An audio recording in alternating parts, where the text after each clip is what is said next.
Caden, go ahead.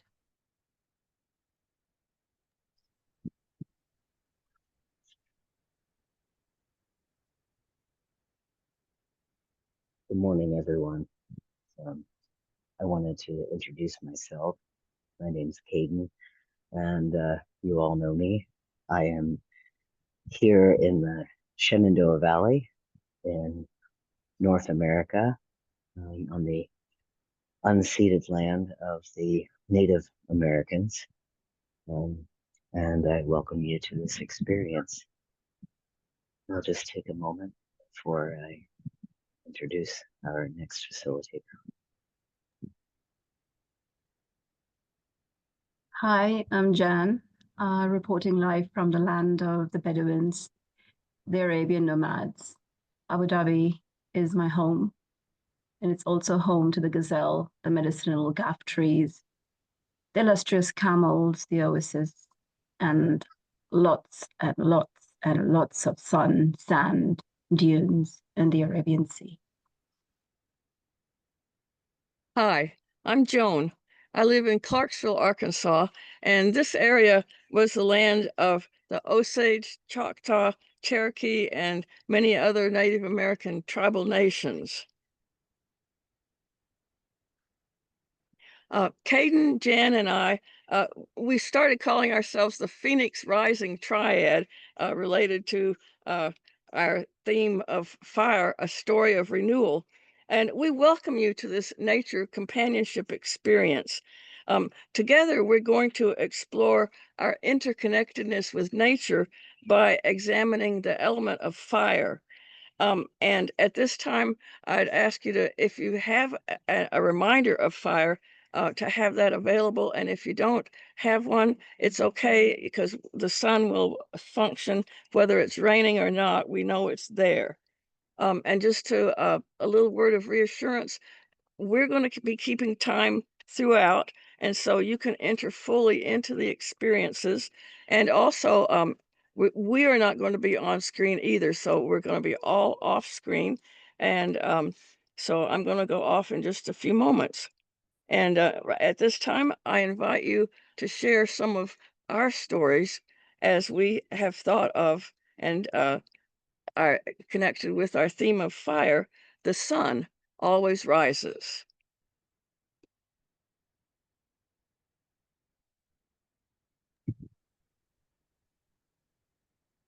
As we settle into a time of storytelling, I wanted to share with you the story of the Native Americans and the indigenous people of South America as well. They tell a story of how the sun became too close to the land. And as they stood on Turtle Island, the animals gathered to talk about what to do because it was growing too hot. So the opossum stepped forward and said, I will be brave. And I have an idea to wrap my tail round the sun and fling it far back into the sky. The animals agreed, said, You are very brave, opossum. So the opossum wrapped its tail around the bright hot sun and flung the sun into the sky. The opossum is small and brave, not very strong. And the sun went into the sky, but it did not go as far as it needed to go. And in thanks, and as a token, the possum has been marked as the sun scorched its tail. The possum is forever marked without growing hair on its tail for its bravery and for its action in trying to save Turtle Island. But the sun still hung in the sky, too close and too hot. The animals converged and said, What shall we do? The next animal stepped forward, the fox. The fox said, I will be brave. I will take a running leap. I will jump into the sky catch the sun, and I will jump as far as I can and release it into the sky. The animals agreed and said, yes, you are very brave. Fox ran as fast as it could, pumping its legs, leapt into the sky, grasped the hot sun in its mouth, carried it far as high as its jump could go, and released it into the sky, coming back to the earth. Every animal remarked how brave the fox was, and also remarked how blackened now the mouth of the fox had been, scorched from the heat of the sun. The fox is marked for its bravery and for its service to Turtle Island. Alas, the sun was not yet far enough into the sky, and still it was too hot. The animals met again, coming together, worried. One animal stepped forward and said, I know what I must do. All the other animals bowed their heads and said, you are very brave. And so the bird took off into the sky, met the sun, lifted the sun upon its neck, carried it with each wing beat higher, higher, and higher, higher than any other bird, and lifted it on the heat of the sun itself, and lifted it into the sky, and then drifted back down in coasting wide circles. And when it landed, all the other animals remarked how brave the turkey vulture, the condor, had been. And this animal is forever marked with a red head and featherless neck. And it is marked for its bravery and its service to Turtle Island, and to all of us who live with the sun at the perfect distance, not too hot, not too cold, and providing eternal light. Let's take a moment to think of how this perfect distance given to us by the animals in their service and bravery serves us as a symbol of fire.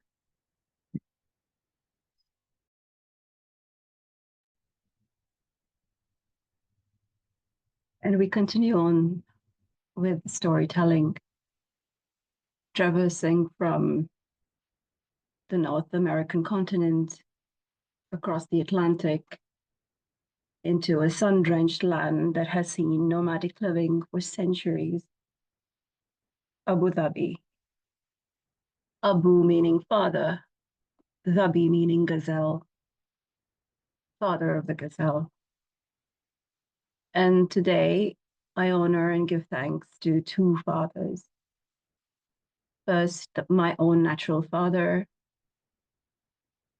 I think of his journey across the Arabian Sea from India by ship.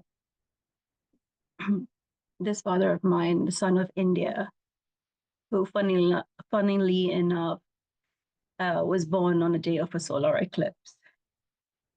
And he landed in Dubai after a two-day ship journey from India, and then took an arduous journey in the summer of '68 all the way to Abu Dhabi.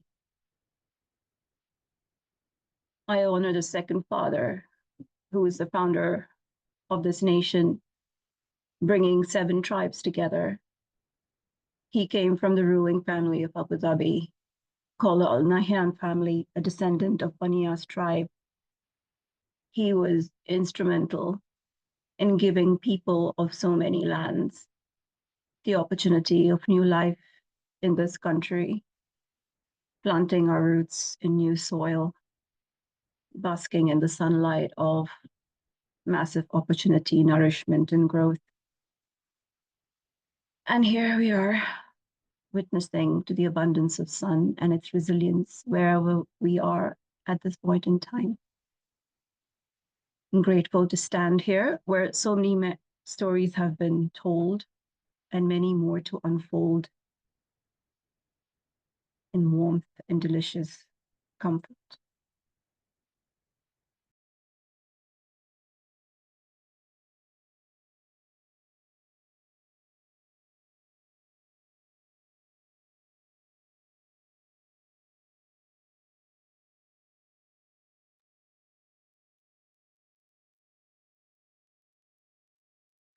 Over to you, Joan.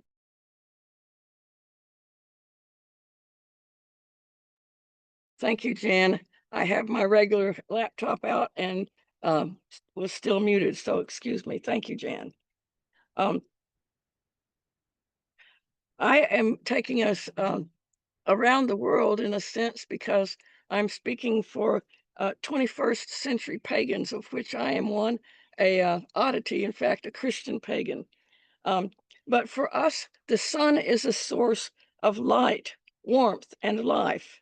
And in addition, many pagans consider the sun to be a divinity itself and even a symbol of cosmic order. It can be, in some traditions, it stands alone, but in Celtic traditions, it may be called the green man. The sun becomes Sol or the green man. But we all know and celebrate that the sun is essential for life on Earth, for plant growth and agricultural cycles. And so there are for instance, the festivals like the summer solstice coming up in June and the winter solstice in December, where the sun's rebirth and return are honored. But some pagan traditions strictly associate the sun with the male aspect of the divine and have the moon represent the divine female. Some see the sun as representing both male and female energy, and others view the sun as divine feminine.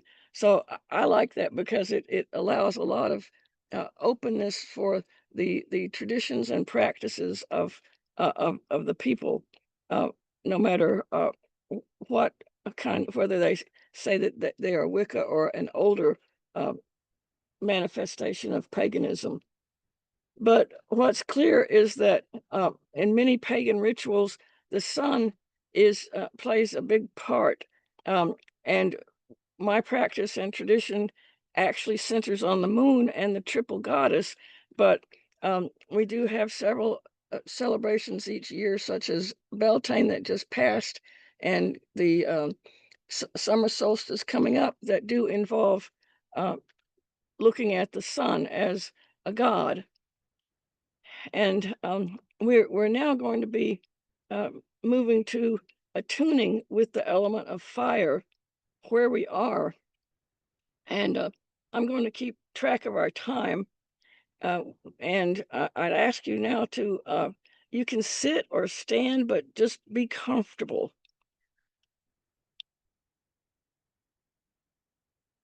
And uh, keep your eyes open, but if you will, soften their gaze.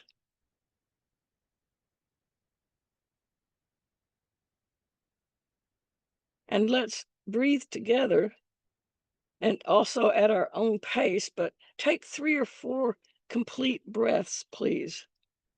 Inhaling deeply and exhaling fully.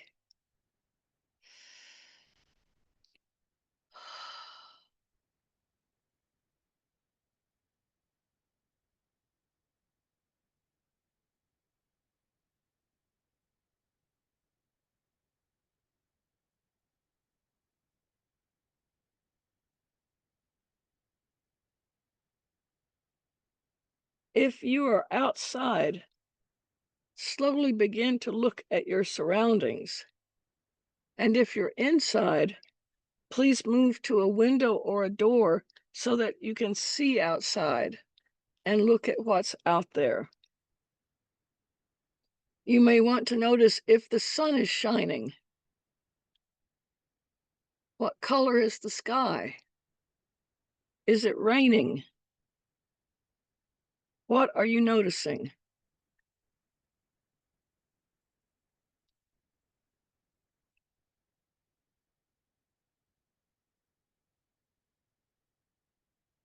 Are you aware of plants, birds, animals, or people?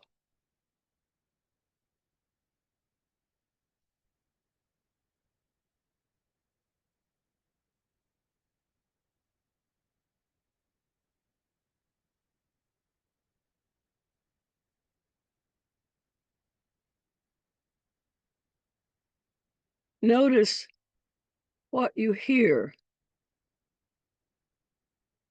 Notice what you smell.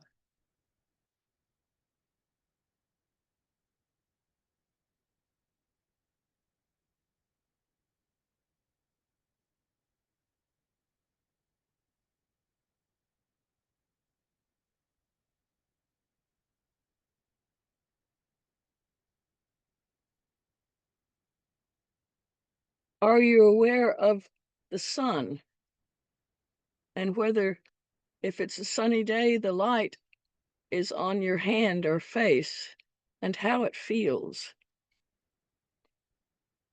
If it's a rainy day, please look at the sky and see if you can find a place where the sun may be at this moment.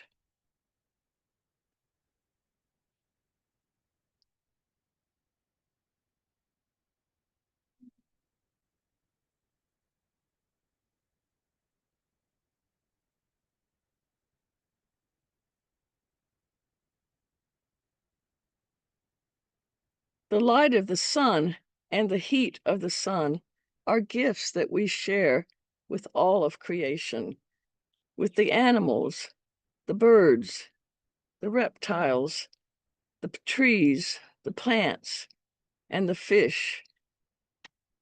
The sun's energy brings life to all. Now I would ask you to imagine that you are a plant or a bird, an animal or a tree or a fish, perhaps a snake, and you are in a very sunny spot with the sun shining on you. What do you feel?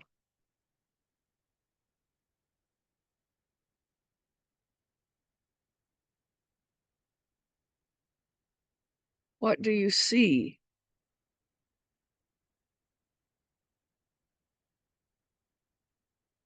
Do you have any certain emotion?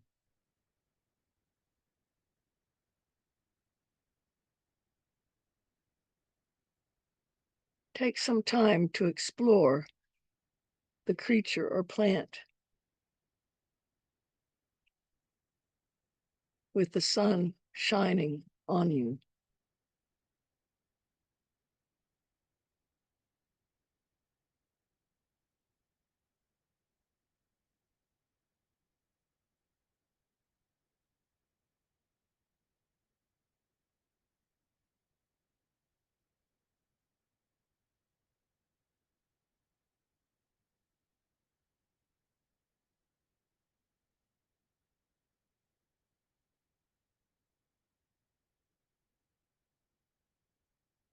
What are you noticing?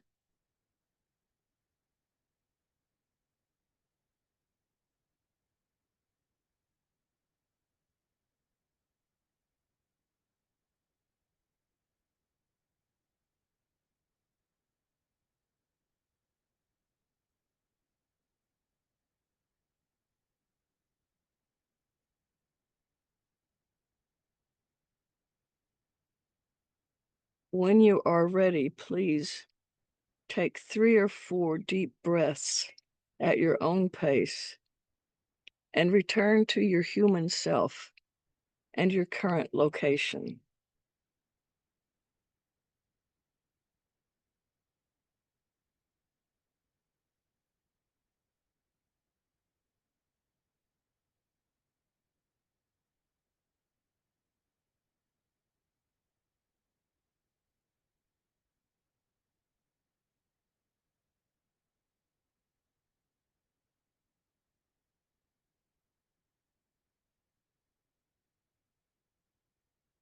I invite you now to pick up or otherwise look at the something that reminds you of fire, the item that is a reminder of fire. If you have a candle or incense or anything else which can safely be lit, please do so at this time. If you have a picture or a visual reminder of fire, please look at it. If the sun is your reminder of fire. Please welcome its light and heat.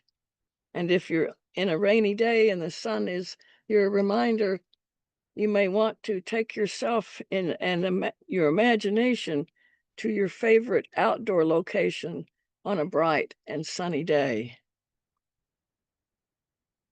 I'm taking my reminder of fire, which is a large pillar candle in rainbow pride flag colors, and lighting it so that I can look at it. Look at the flame.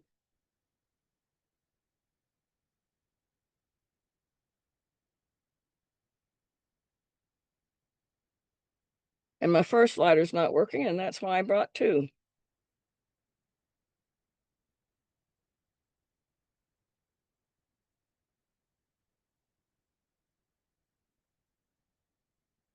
We will spend some time concentrating on our own reminder of fire. Let this flame, this picture, whether it's an actual flame in a fireplace or a bonfire or a candle or incense, the tip of an incense, or in a picture, sink into the flame and let it carry you where it will.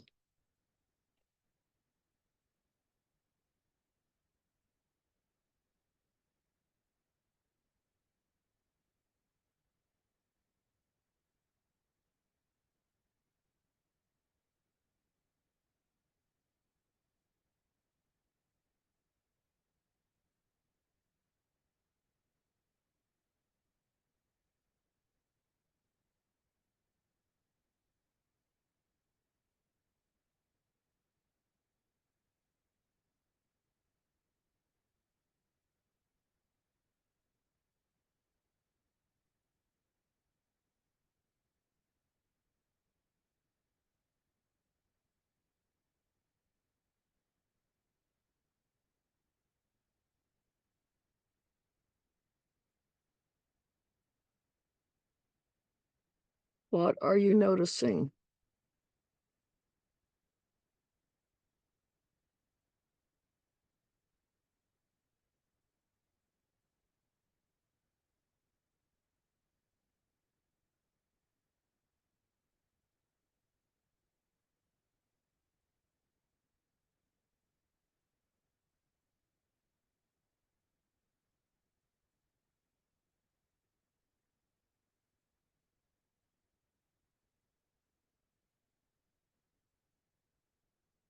Breathing at your own pace.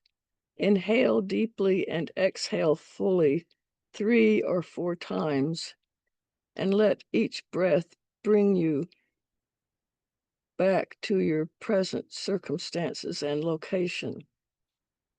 If you are able to safely keep your flame, your fire, alight during the rest of our time together, please do so.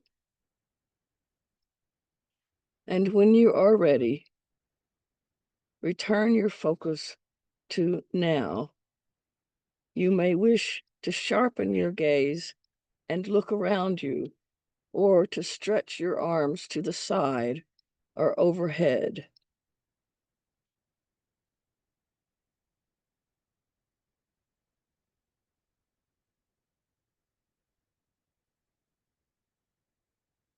At this time, I invite you to join Caden as he brings our attention to the present.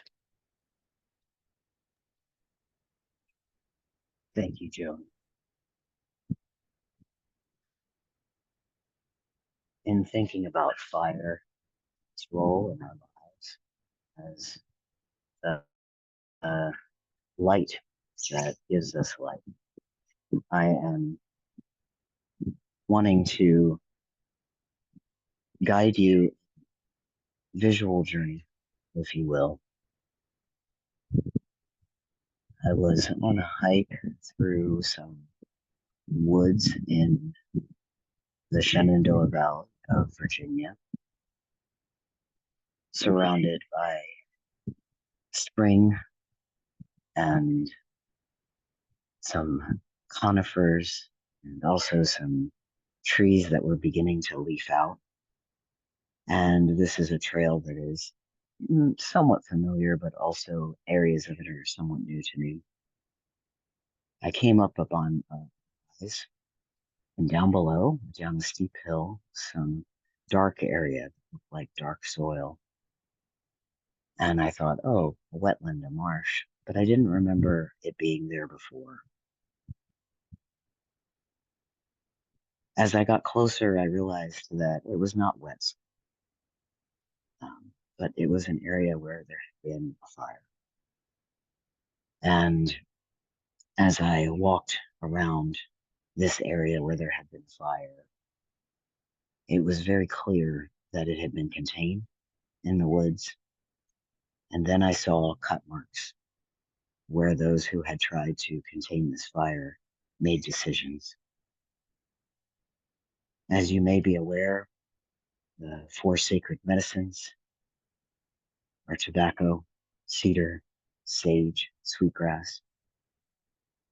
And on the inside of the fire, there were many trees and shrubs, many burned, desiccated things, a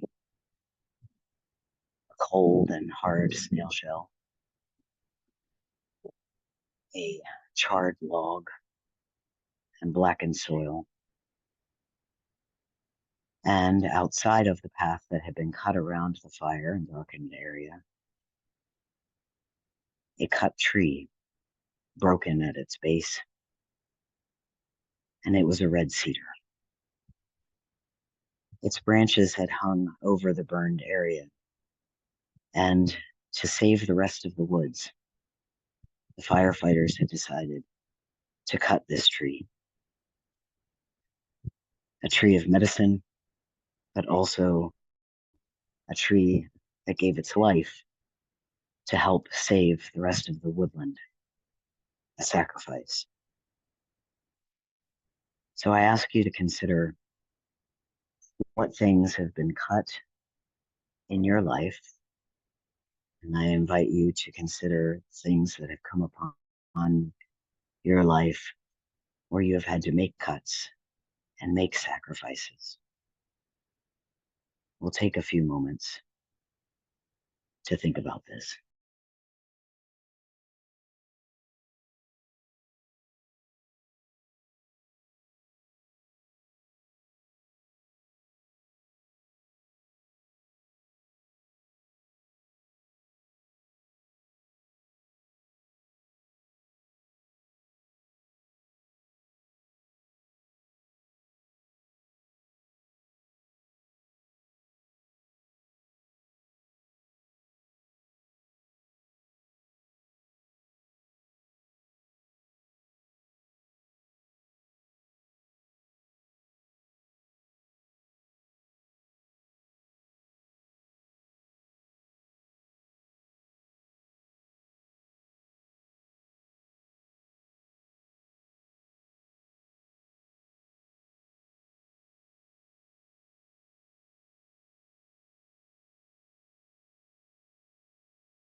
Spread of destruction is contained perimeter set by the bravery of the firefighters The area within the fire burned hotter, darkened everything within it. Splintered from white to gray to black. By the time I arrived, there was still even some warmth to certain patches of the soil. The smell was thick in the air. And there was one log that still smoldered.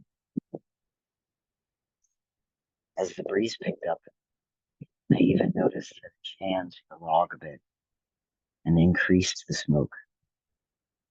Because deep within the log, the embers still burned hot.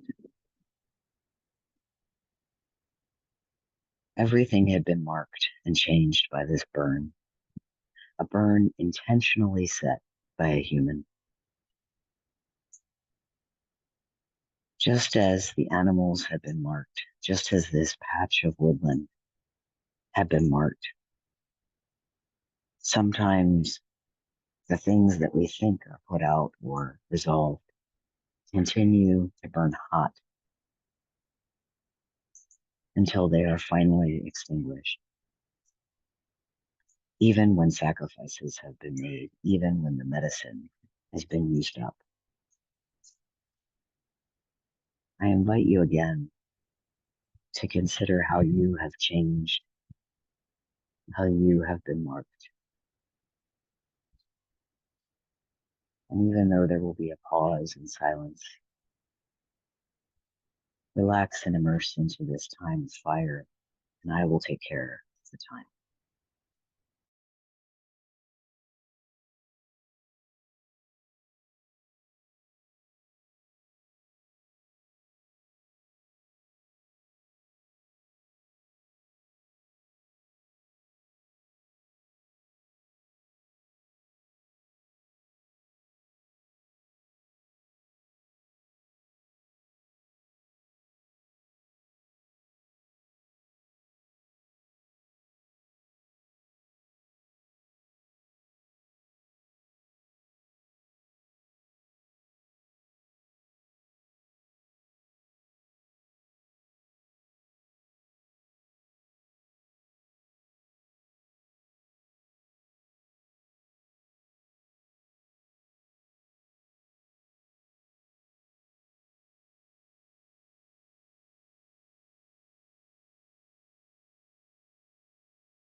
In many indigenous traditions, many of our more contemporary traditions, we have ways of marking coming of age. One that may be familiar to you is a vision quest.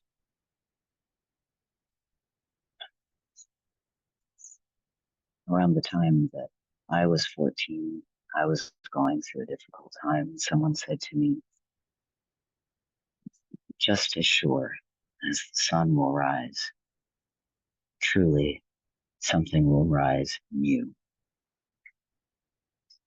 And that may be a simple quote, but it stuck with me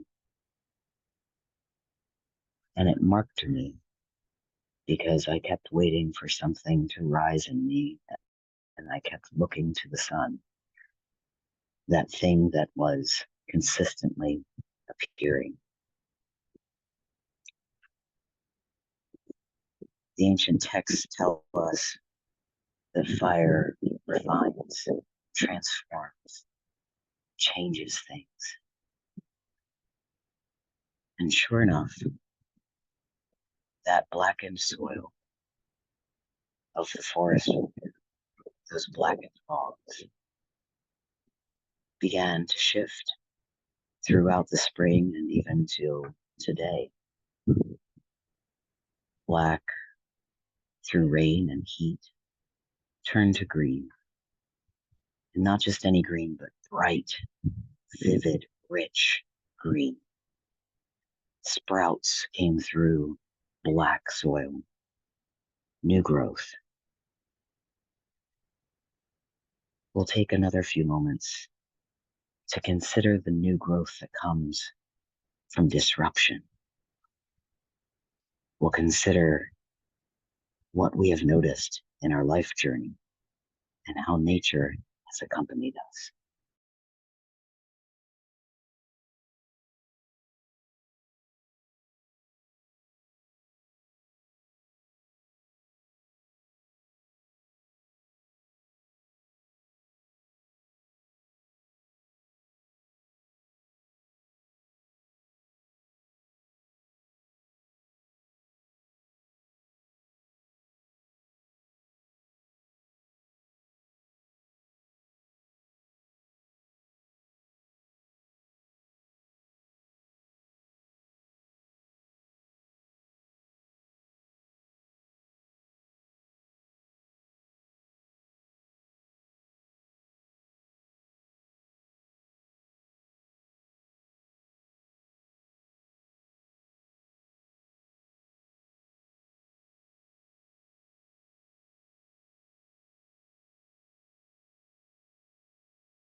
As I conclude this journey with the forest, I do offer this one final invitation to sit with and carry with you throughout your day, week ahead.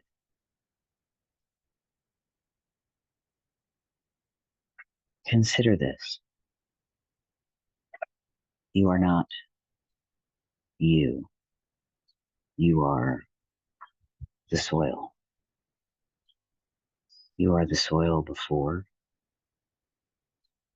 You are the soil during. And you are the soil long after the fire. You are eternally the soil. What are your emotions? Notice the emotions of the soil, and yet you are eternally the soil.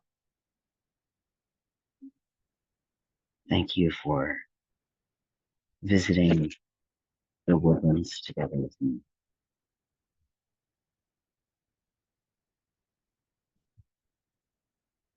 Remain with your fire and carry it forward.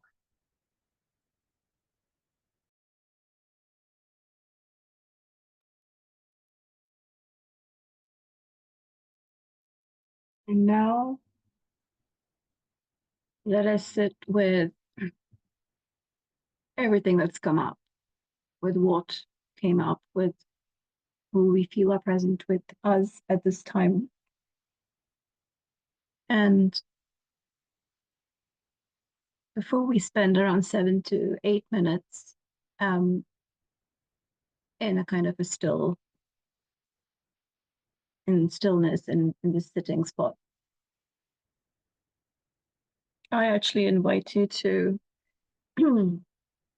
notice everything that arose for you in this journey towards the fire, into the fire, out of it, making meaning of the experience, if there was the baptism of fire.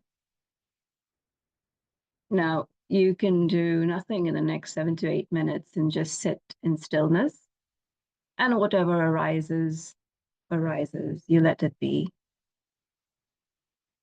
Or for some of us who find stillness in movement or active imagination or even interoception, like what's happening in my body, you could ask questions on, was there renewal from devastation? Did a flame of a dead dream light up during this time? Maybe something you cut from your life for a while is reawakening. Bravery rising in you. Or did an animal, a bird, a loved one, a saint, or the chosen fiery object, did it whisper something enlightening to you? And while Caden took us on this journey into, looking at the ashes, the soil, I felt called to dip my hands in the ashes, and the emotion of the soil that came up was um, that's there's a lot of stirring in my throat. So I'm going to probably spend my time doing a butterfly hug and humming. So we will go into the 7 to 8 minute time of stillness or still movement as you like, and I'll keep time.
And we will ease out of this quiet time.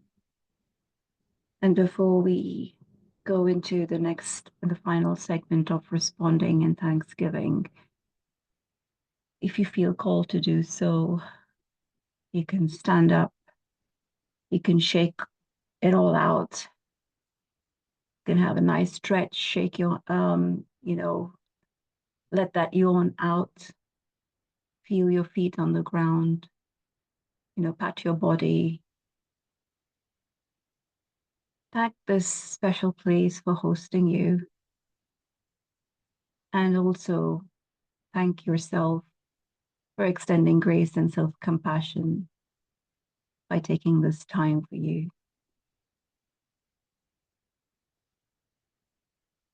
Thank you, Jan.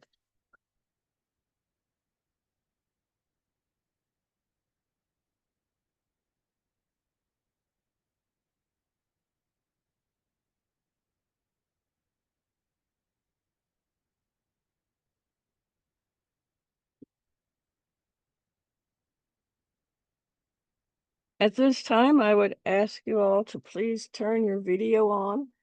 We will be gathering in a different kind of circle of being able to see.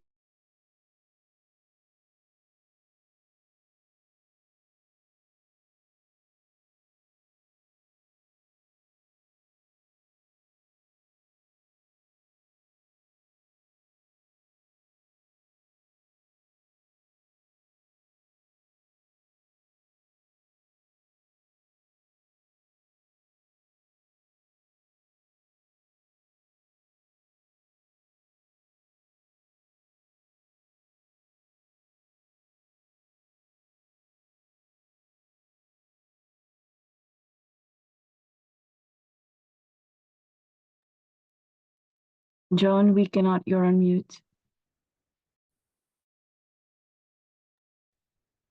I thought, I'm sorry, I looked and I thought it was off. Back on. Thank you, Jan. Well, you also will want to be turning your microphone on at some point. But let us first simply settle into our time of being able to see one another. If you have your video on, and for me here, the birds are aware that the sun is shining now. Instead of at 4 a.m., we had a big shower coming through, a thunderstorm that woke me up. And so I am relishing the hearing the birds, and for me, it is a time of peace, a different kind of peace and stillness.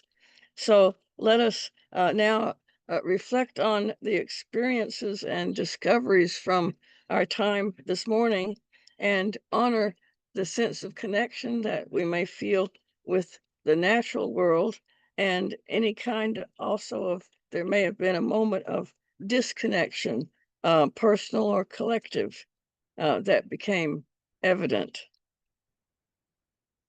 And there are some questions that you may want to consider, and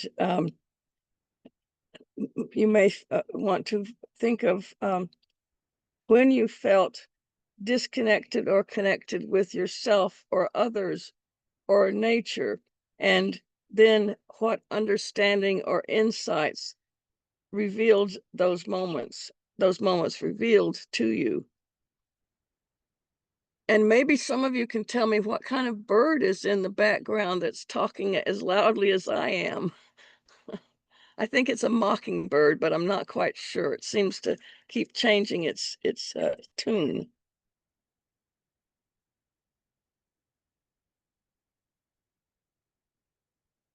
A second thought would be to consider if you had any moments of joy or wonder, and how you might carry them into your daily life or your relationship with nature.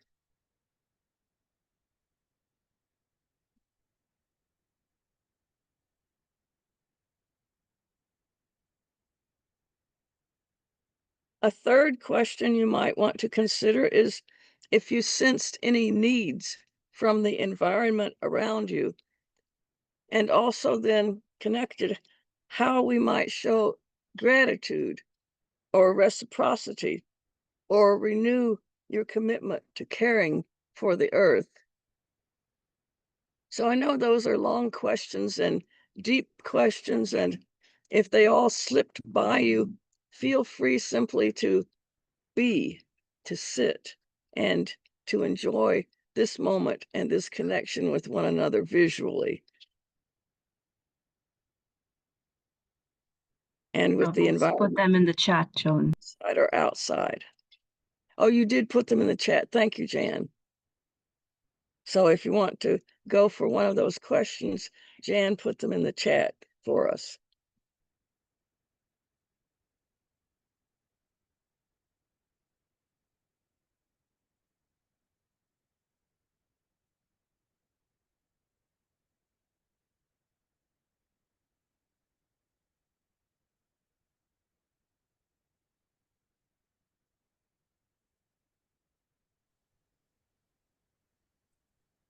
I just really enjoyed listening to all three of you and the way that you led us through. I loved the storytelling. Each of you had such a beautiful way of expressing it, and each one was unique and different. And I really connected with that sense of uniqueness and appreciated all of you in the way that you did it. I would Thank say the one thing that I really felt deeply was when Caden talked about the cutting and how that contained the fire and how fire brings new life. And I just thought of an experience in my life and how that, my cutting away, as in making a change, I pivoted into a very different direction, and how throughout my life I've had different pivots that have cut away, in a sense, left something behind for something new.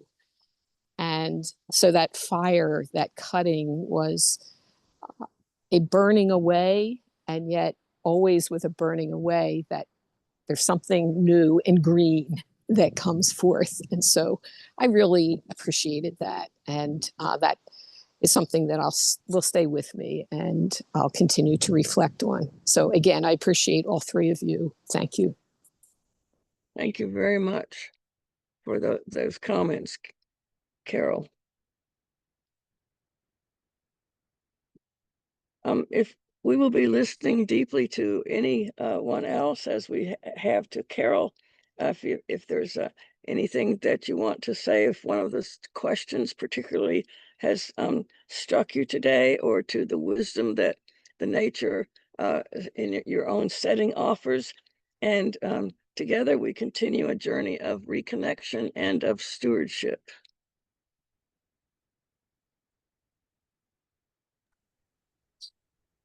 I really felt connected with interacting with the sun as the source of fire and feeling the sensory experiences that can come with that. And from sitting to walking slowly and finding another place to sit, just noticing what was warm, what I could feel that was warm, how the flowers and the trees are kind of bending towards the sun. That was really cool to just spend so much time focusing on the sun and then listening to your stories, like Carol was saying, and making those connections too. I felt very connected in all the different sensory ways. So that was really cool. Great, thank you, Natalie.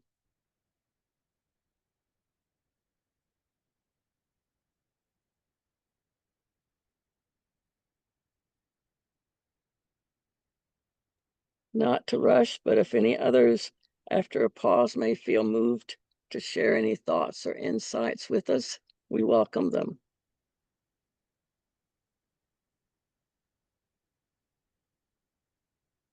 I also thought a lot about the sun, brother sun and sister moon,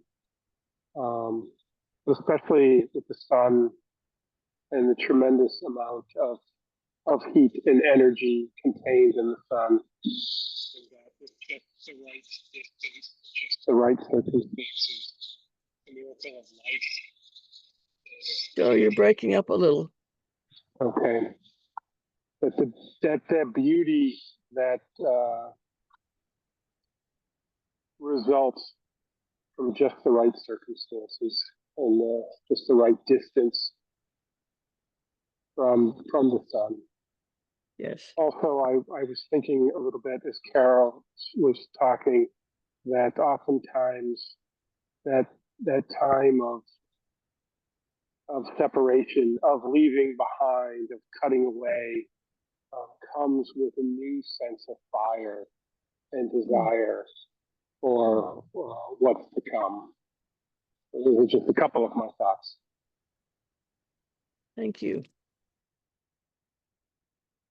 Just to add a little bit to that, I did quite a bit of reading in some pagan resources about fire, and it's so many meanings in the sun of passion and creation and connection, and that seems to be what you are speaking to. You all have been speaking to that also. And So the sun Jeanette added unifies us something. all. Jeanette added something in the chat, Joan. I don't know if you Oh, can see that. can you read it, please? Sure. She wrote, I felt connected to my own story as it interconnected with the stories you all shared. Thank you, Jeanette. Yes, thank you.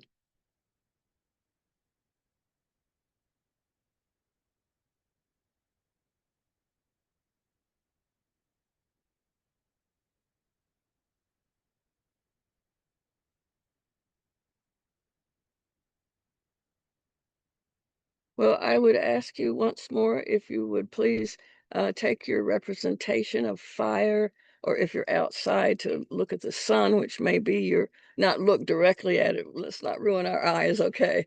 But to be aware of the sun's light. And actually, I'm